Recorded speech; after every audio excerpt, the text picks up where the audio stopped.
Sering banget ya kita dengar kalau orang dengan diabetes itu suka cemas soal olahraga, takut gula darahnya anjlok atau malah kenapa-kenapa. Tapi gimana kalau kita balik cara pandangnya? Gimana kalau olahraga itu justru jadi superpower kita? Nah, di sini kita bakal kupas tuntas gimana caranya mengubah rasa khawatir itu jadi senjata andalan buat ngatur diabetes. Ini nih, pertanyaan penting banget. Kita semua kan tahu ya, olahraga itu wajib. Tapi, udah yakin belum cara olahraga kita itu benar? Soalnya, kalau salah langkah, resikonya bisa lebih gede daripada manfaatnya loh. Yuk, kita bareng-bareng pastiin kita ada di jalan yang benar. Coba deh lihat bedanya. Kelihatan banget kan? Kalau caranya benar, gula darah jadi stabil, sensitivitas insulin membaik. Wah, enak banget. Tapi sebaliknya, kalau salah, bisa-bisa malah kena hipoglikemia, alias gula darah drop, atau malah muncul komplikasi lain. Nah ini dia, kenapa punya rencana yang jelas itu pentingnya bukan main. Oke, sekarang kita masuk ke dagingnya nih. Gimana cara bikin rencana olahraga yang pas buat kamu? Soalnya, kebutuhan olahraga buat anak remaja, orang dewasa, sama yang udah senior itu beda banget. Yuk kita bedah satu-satu rekomendasinya. Buat anak-anak dan remaja, targetnya itu 60 menit kali setiap hari. Ditambah latihan kekuatan 3 kali seminggu. Tujuannya apa? Biar ototnya kebangun dan jadi mesin pembakar gula yang efisien. Nah, buat kita yang dewasa, kuncinya itu 150 menit per minggu. Dan, ini yang paling penting, jangan sampai libur gerak lebih dari 2 hari berturut-turut.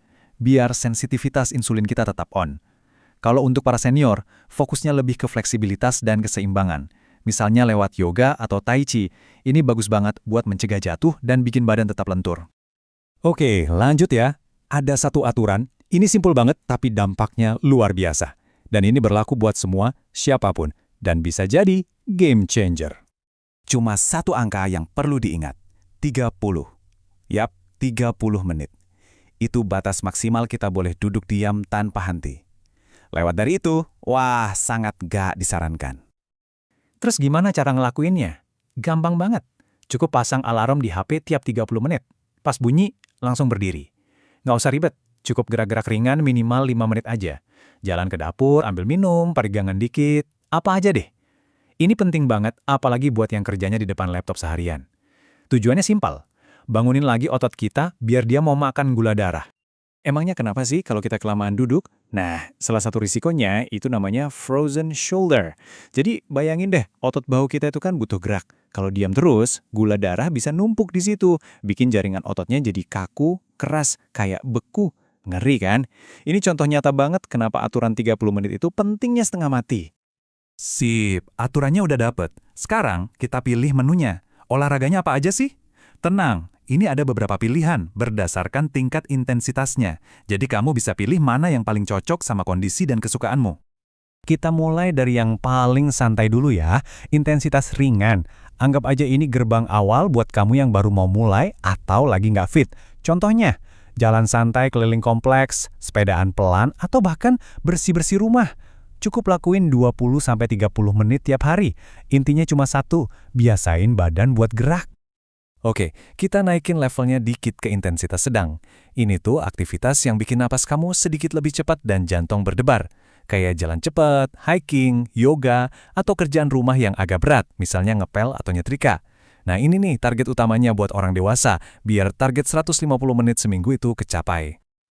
Sekarang, buat yang suka tantangan, ada intensitas tinggi. Ini benar-benar pembakar gula paling ampuh. Contohnya lari, zumba, berenang, main basket. Tapi, tunggu dulu. Justru di level ini kita harus super waspada.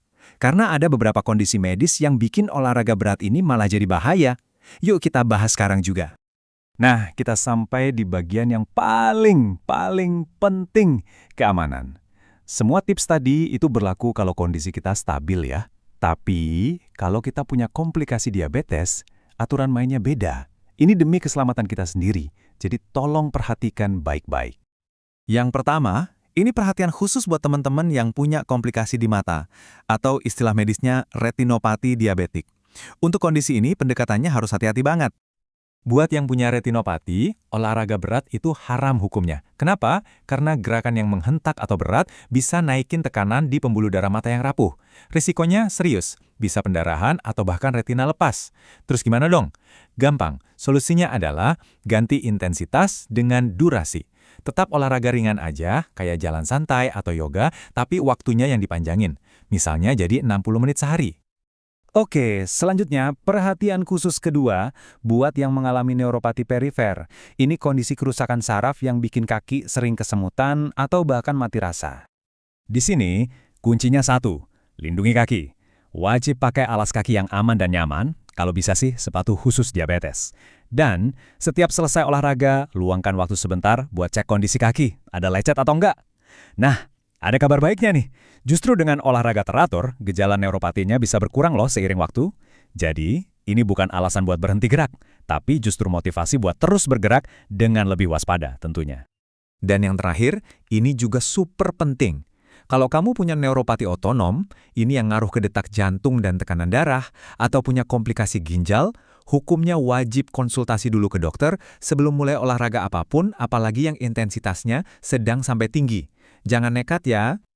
Oke, kita udah bahas tuntas soal gimana caranya. Sekarang sebagai penutup, kita pertegas lagi kenapanya. Kenapa kita harus repot-repot begini? Karena manfaatnya itu jauh lebih besar dari sekedar nurunin berat badan. Dengerin deh kutipan dari American Diabetes Association ini. Dalam banget artinya. Olahraga teratur itu bisa bantu nurunin HbA1c bahkan tanpa turun berat badan. Jadi fokus utamanya itu bukan angka di timbangan, tapi angka HbA1c kita. Itu target yang sesungguhnya. Dan ini bukan omong kosong loh, ada buktinya. Penelitian nunjukin, cuma dalam 8 minggu olahraga rutin, rata-rata HbA1c itu bisa turun sampai 0,66%. Itu angka yang signifikan banget. Dan ini hasil nyata yang bisa kamu dapatin juga. Jadi, apa aja hadiahnya buat kita?